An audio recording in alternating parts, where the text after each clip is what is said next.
नुकसान काफ़ी हुआ है, इससे कोई इनकार नहीं कर सकता।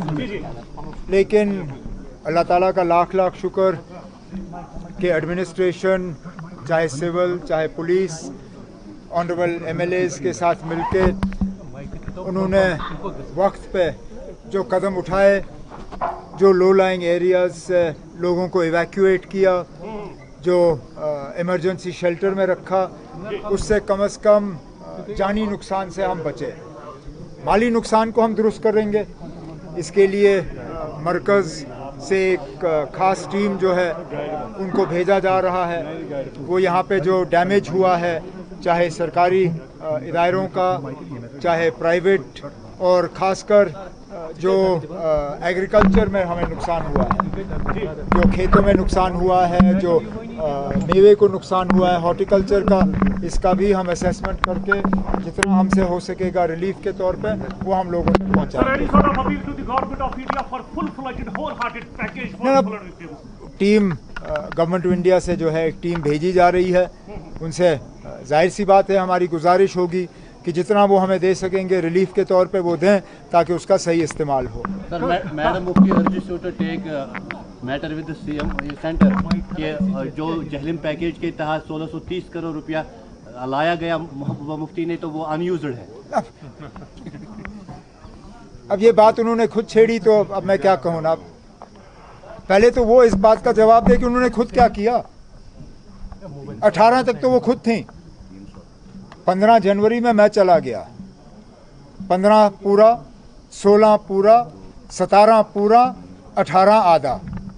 3.5 साल 2014 के सैलाब के बाद ज़रा वो मेहरबानी करके बताएं कि हमें क्या दे के गए वो। उसके बाद मैं मरकज़ से 18 के बाद का जवाब जो है वो मैं हासिल कर लूँगा, लेकिन कम से कम 18 तक जो उनके मिनिस्टर थे वो उसका हमें जवाब दें।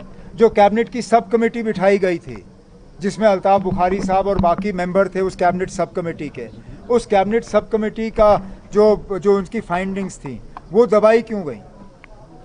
ये अगर उन्होंने उस वक्त सही काम किया होता, 2014 के सैलाब के बाद अगर सही तरीके से ड्रेजिंग की गई होती, अगर सही तरीके से फ्लड चैनल का जो है कैरिंग कैपेसिटी बढ़ाई गई होती, अगर यहाँ पे जो पंप शेड बनाने थे अगर उन पे काम मुकम्मल किया गया होता, आज शहर का ये हाल नहीं होता। तो चलिए, मैं ये बात कहने वाला नहीं था, लेकिन अब उन्होंने खुद ये बात छेड़ी तो हम अब मजबूर हुए जवाब मांगने। पैसा तो आया था, पैसा आया था, उस पैसे का इस्तेमाल कहाँ हुआ अब उसके लिए हमें जवाब मांगना होगा। सर, कल हजरत बल में स्टोन जो है उसको पत्थर से तोड़ा गया, दरअसल रवि ने प्रेस कॉन्फ्रेंस दी, तो इसके बारे में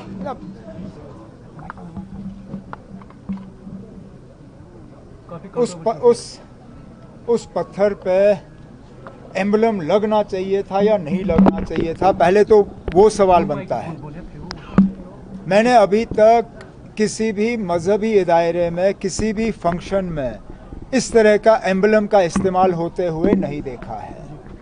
तो क्या मजबूरी बनी थी कि हजरत बल के इस प्रोग्राम इस पत्थर पे एक तो एम्बलम इस्तेमाल, और फिर पत्थर लगाने की क्या ज़रूरत थी ना? क्या काम काफ़ी नहीं था? दरगाह हजरत बल को ये सूरत जो है, ये शक्ल शेर कश्मीर शेख मोहम्मद अब्दुल्ला ने दिया था। मुझे तो बताइए ना, कहीं पे उन्होंने ऐसा पत्थर लगाया? आज भी लोग उनके काम को याद करते हैं इस बात के बावजूद कि उन्होंने वहाँ अपने नाम का कोई पत्थर नहीं लगाया। पत्थर लगाने की ज़रूरत ही नहीं थी। अगर काम सही होता तो लोग खुद ब खुद उस काम को पहचान लेते। अब चलिए, उन्होंने गलती की, हो गया, नहीं होना चाहिए था। तो सर, पीएससी लगाने उन्होंने कहा कि पीएससी लगाना चाहिए।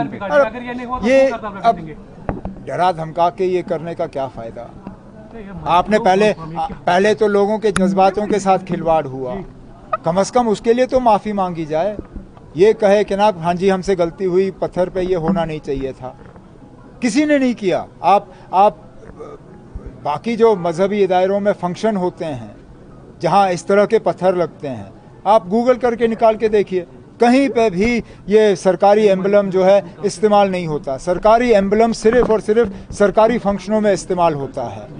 मस्जिद जो है, दरगाह, मंदिर, गुरुद्वारा, ये सरकारी इदारे नहीं है, ये मजहबी इदारे होते हैं। मजहबी इदारों में सरकारी एम्बलम इस्तेमाल नहीं होते। सर लास्ट एक क्वेश्चन, आपने जीएसटी काउंसिल मीटिंग की दिल्ली में, तो जम्मू कश्मीर से कितना फायदा मिला? बहुत फ़ायदा मिला। सबसे बड़ा फ़ायदा हमारे जो हैंडीक्राफ्ट वाले हैं, आपको याद होगा जैसलमेर में जब इससे पहले 55th जीएसटी काउंसिल की मीटिंग हुई, उस वक्त हमारे हैंडीक्राफ्ट वालों को बहुत डर था कि उनके शॉल और कालीन पे जो है जीएसटी की रेट बढ़ा दी जाएगी। इस जीएसटी काउंसिल में रेट बढ़ाने के बजाय उनका रेट कम कर दिया गया। आज हमारे हैंडीक्राफ्ट आइटम्स पे जीएसटी का रेट अब कुल 5% है। तो इससे हमारे हैंडीक्राफ्ट जो हैं, हैंडीक्राफ्ट वालों को कई इससे फ़ायदे होंगे। उसके साथ साथ जो बाकी मुल्क के लोगों को महंगाई में कमी का फ़ायदा होगा, वो जम्मू कश्मीर के लोगों को भी उसका फ़ायदा होगा।